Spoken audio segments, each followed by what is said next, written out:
Have you ever wondered how religion in ancient Egypt impacted the development of its society? Mamdouh al-Suwairi, an Egyptian researcher of historical affairs, tells us that in the early 1950s, one of the most important international works on religion in Egypt came to light, authored by the Czechoslovakian Egyptologist Jaroslav Czerny, titled Religion of Ancient Egypt. Through it, he showed how religion played a significant role in the life of ancient Egyptians.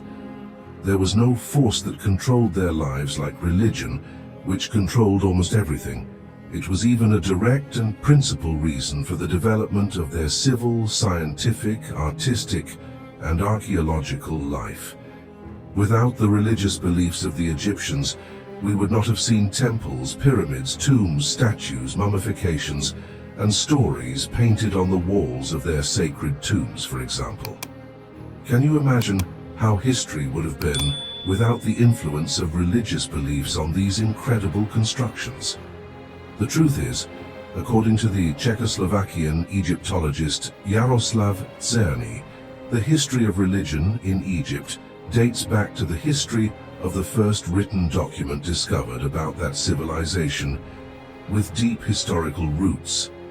What secrets does this document reveal, and how did it contribute to shaping the complex and developed ancient Egyptian religion? Al-Suwairi invites us to explore these mysteries and immerse ourselves in prehistoric times, where the roots of this religion intertwine with the history of humanity. Join us on this wonderful discovery, and remember to subscribe to the channel to learn more undefined stories that will surprise you. Did you know that researchers unanimously agree that Egypt was the birthplace of the first human religion to appear on Earth? Indeed, Egyptian religion was the first religion on this human planet. No religion appeared in the records of humanity before it in any human society. All religions that appeared in the countries of the ancient East came later. Egyptian religion preceded the inhabitants of the earth to carry the banner of knowledge. Their belief was the explanation of the unknown in the ancient land, imbuing the secrets of science with a divine feeling and solving the mysteries of the universe. The beginning of history. How did creation begin according to ancient Egyptian history? The beginning was a mass of water, cosmic chaos, and emptiness. Then came cosmic order. This was their vision of the creation theory, which emphasizes the greatness of ancient Egyptian thought and philosophy, as one of the first religious philosophies. According to their view, chaos was the origin, where chaos must prevail for order to come with the gods. Therefore, the representatives of the gods on earth, the guardian and their priests among them. The clergy were to be respected, but the most important question here is, how did the religion of ancient Egypt arise, and how did it develop over time? We must first realize that it was natural for the first question that occupied the mind of ancient Egyptians to be about interpreting the natural world and the origin of their existence. The Egyptian man is like all human beings at the dawn of history. How did this world arise? Who made it? What are the forces that control its movement? How can these forces be satisfied and their evils avoided? How can we attract their goodness and obtain their satisfaction?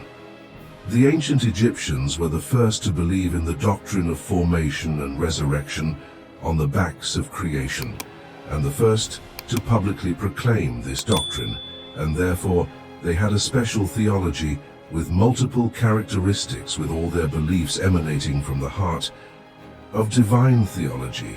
And Egyptian theology, for those who do not know, preceded biblical theology by more than 2,000 years. The Egyptians had the greatest precedence in theological knowledge, perhaps over all other theologies. What distinguishes Egyptian religion is that it is not the creation of a single thinker, but rather the product of many different theological and political currents. The truth is that the Egyptian ancestors preceded all divine theological sciences in formation and resurrection, and even preceded that knowledge in all civilizations of the world. The ancient Egyptians looked at all the elements of existence around them, and after deep reflection they had many findings, the most important of which was the first, that in existence there are many elements that control the life and destinies of creation directly and indirectly. Secondly, each of these elements is guaranteed by a divine power that requires sanctification and deserves worship. And in third place, these elements are interconnected, and all can be traced back to an ancient origin. Furthermore, the texts and hieroglyphs of the temples show that the ancient Egyptians had discovered the biography of the universe, and whoever came to know it should know the essential points of its creator, since it is difficult to imagine that all these sciences would have arisen from absolute emptiness. Even if the question remains here, why did the Egyptian doctrinal sects not unify into an absolute and eternal theology, at least to preserve doctrine and religion? Prestige, so that metaphysical truth, myth, and superstition do not become mixed. Although some believe that this method made it easier for priests and common people to obey them and be alone with theological secrets than to preserve their prestige. Thus, the ancient Egyptians developed their ideas regarding their sacred symbols, or as some like to call them, their gods. So they reconciled with each other and looked at their relationship with the theme of creation from a philosophical perspective that went beyond the materialistic understanding of the elements of existence beyond this tangible world, and their philosophical view differed.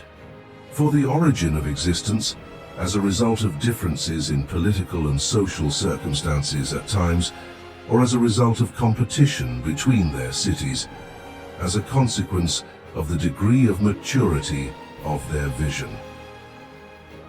The various Egyptian cities began to present their interpretations of existence according to their desires, goals, and the vision of their priests. Whether or not it is permissible to apply the word school to any of these interpretations, the undeniable fact is that each of these doctrines was launched from one of the cities at the same time, and witnessed its political, civilizational, social, and cultural prosperity, although most of these doctrines were discovered and transmitted orally before the invention of writing and even after its discovery. Thinkers were lazy to record them, thinking it better to transmit them orally rather than pass them on from generation to generation to increase their reverence for them. The Egyptian people began to realize the importance of understanding and interpreting all aspects of the universe religiously, since the Nile was considered an incarnation of the god Nun. The sun was the god Ra, the sky was the god Nut, and the earth was the god Geb. It interpreted sunrise and sunset as the journey of the god Ra, the god of the sun, and that eclipses are the obstacles facing this god, as well as the air was interpreted as the limbs of the god Amun. And after the pillars of religion were completed in prehistoric times and passing through the creation doctrines in the dynastic era, this religion, like other details of society, changed according to the variables of each moment, in such a way that Egyptian religion changed according to periods of weakness and eras of transition, in complete contrast in the era of the empire. And there was a fusion of many gods, especially the sun god Re. Perhaps the most important development was the deification of the personality of the king, when the king became the son of Re. As we said before, and as was customary for ancient man, the most important thing that concerned the mind of the ancient Egyptian was the origin of creation. So many myths about the beginning of the gods and the creation of the universe appeared. There were three myths on the subject of creation and origin. These myths arose according to three different theories. The first is attributed to the city of Heliopolis, the second to the city of El Ashmunain, and the third to the city of Memphis, although the myth of Heliopolis always prevails, where there is a certain mixture with the theories of El Ashmunain and Memphis. In our next video, we will focus on the magical myth of Heliopolis. If you want to learn about the creationism theory of Heliopolis and learn more about your undefined stories, remember to subscribe to the channel and activate the notification bell to stay up to date with our videos. Until our next encounter.